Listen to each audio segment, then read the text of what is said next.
இடைவெளியில இருக்கக்கூடிய பகுதிகளை நன்றாக தேய்த்து கழுவ வேண்டும் என்று நாம் சொன்னோம்.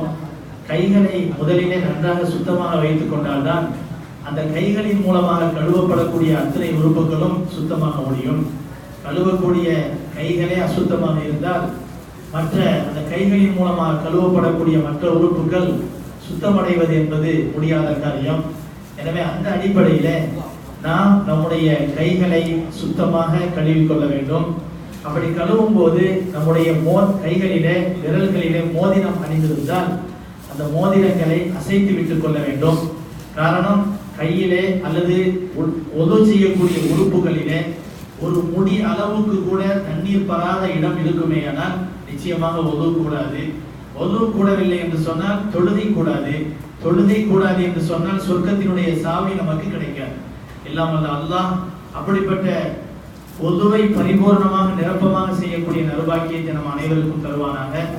அதன் பிறகு விரல்களை அசைத்து, அதாவது அந்த மோதிரங்களை அசைத்து விட்டு கைகளை நன்றாக பரிபூர்ணமான முறையிலே கழுவியதற்கு பிறகு நாம் வாய் கொப்பளிக்கிறோம். வாயை கொப்பளிக்கின்ற போது ஆரம்பமாக பல்லை விளக்க வேண்டும்.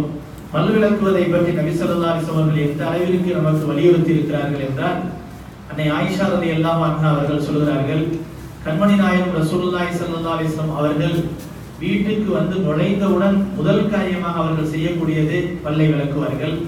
வீட்டை விட்டு வெளியேறும் போதும் பல்லை விளக்குவார்கள்.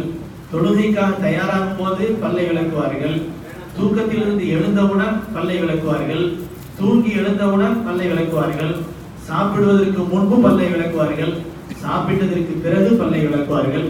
இவ்வாறு நபி ஸல்லல்லாஹு அலைஹி வஸல்லம் அவர்கள் பல் விளக்கக்கூடிய அந்த சூழ்நிலைகள் இருக்கின்றனவே, அதை கொண்டு நபி ஸல்லல்லாஹு அலைஹி வஸல்லம் அவர்களுடைய பற்களோடு இணைந்திருக்கக்கூடிய அந்த ஈறுகள் இருக்கின்றது இல்லையா, அந்த சதை பகுதி, அந்த பகுதி பீந்து விடுமோ என்று நினைக்கக்கூடிய அளவுக்கு அதிகமாக பல்லை விளக்கக்கூடியவர்களாக இருந்தார்கள் என்பதாக நபி ஸல்லல்லாஹு அலைஹி வஸல்லம் அவர்களை பற்றி அன்னை ஆயிஷா சித்திகா ரலியல்லாஹு தஆலா அன்ஹா அவர்கள் சொல்லி காட்டுகிறார்கள். கண்ணியமானவர்களே, கண்மணி நாயகம் ரசூலுல்லாஹி ஸல்லல்லாஹு அலைஹி வஸல்லம் அவர்கள் ஒரு தடவை மஸ்ஜித் நபவியினுடைய முற்றத்திலே ரொம்ப நேரத்திற்கு ஒரு மனிதரிடத்திலே நின்று கொண்டே பேசிக் கொண்டிருந்தார்கள். அப்போது நபி ஸல்லல்லாஹு அலைஹி வஸல்லம் அவர்களை பார்த்து கொண்டிருந்த அன்னை ஆயிஷா ரலியல்லாஹு அன்ஹா அவர்கள் வீட்டுக்கு வந்தவுடன் உடனே கேட்டார்கள், யா ரசூலல்லாஹ், நீங்கள் மஸ்ஜித் நபவியினுடைய முற்றத்திலே நின்று ஒரு மனிதரோடு ரொம்ப நேரம் பேசிக் கொண்டிருந்தீர்களே, ஏன் உட்கார்ந்து பேசக்கூடாதா அப்படின்னு கேட்டாங்க. உடனே நபி ஸல்லல்லாஹு அலைஹி வஸல்லம் அவர்கள் கேட்டாங்க, ஆயிஷா, நீங்க நான் பேசிக்கிட்டு இருந்த அந்த ஆளை நீங்க பாத்தீங்களான்னு கேட்டாங்க. ஆமா, நான் நல்லா பார்த்தனே அப்படின்னு சொன்னாங்க. பெருமானார் ஸல்லல்லாஹு அலைஹி வஸல்லம் சொன்னாங்க, என்னோடு பேசிக் கொண்டிருந்தவர் ஜிப்ரீல் அலைஹிஸ்ஸலாம் அவர்கள் ஆவார்கள்.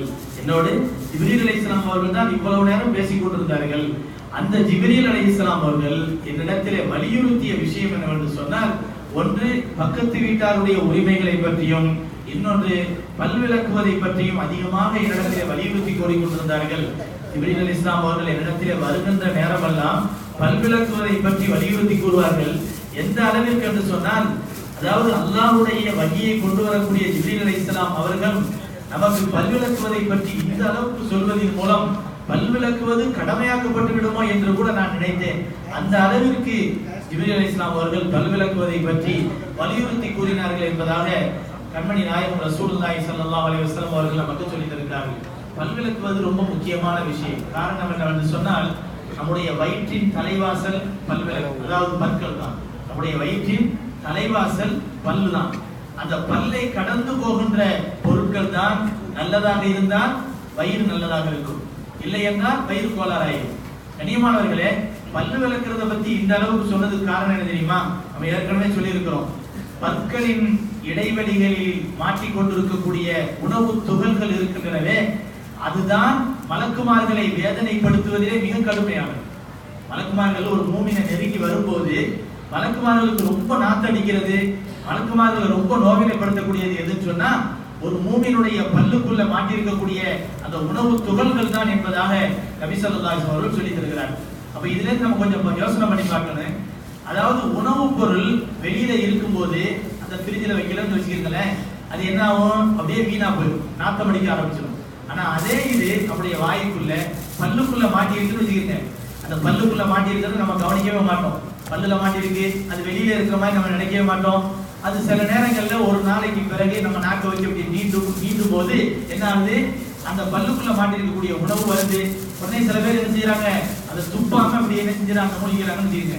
அது எவ்வளவு பெரிய கேடுகட்ட ஒரு தன்மை தெரியுமா? அது பல்லுக்குள்ள மாட்டிருக்கக்கூடிய உணவுப் பொருள் ஒரு நாள் ஃபுல்லா தேங்கி இருக்கக்கூடிய நிலையில அதை ஒருத்தர் கீழே துப்பாம வாயை கொப்பளிக்காம அது அப்படியே வெளியே வந்த உடனே முழுகிறாருன்னு சொன்னா எத்தனை கிருமிகள் அதுல சார்ந்து இருக்கக்கூடிய நிலைமையில வயிற்றுக்குள்ள அதை முழுகிறாரு கொஞ்சம் யோசிக்கணும்.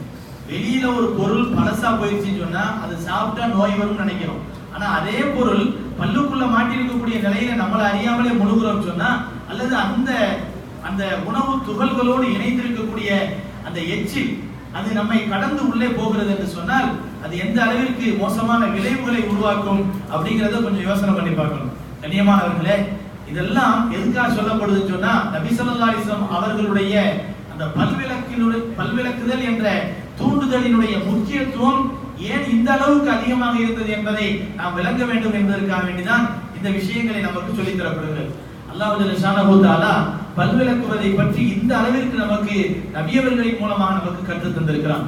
அதற்கு அடுத்து மூக்கை சுத்தம் செய்தல், பல்ல கொப்பளித்தலும் தனி சுன்னத், மூக்கை சுத்தம் செய்தலும் தனி சுன்னத்தான். நபி ஸல்லல்லாஹு அலைஹி வஸல்லம் சொன்னார்கள், ஒரு மனிதன் உறங்குகின்ற போது ஷைத்தான் குடியிருக்கக்கூடிய பகுதி எது தெரியுமா? மூக்கந்தண்டு என்று சொன்னார்கள். இதுக்கு காரணம் என்ன? அதாவது அதிகமான கிருமிகள் மனிதனுடைய மூக்கந்தண்டுல தான் மாட்டிக்கிட்டு இருக்கு.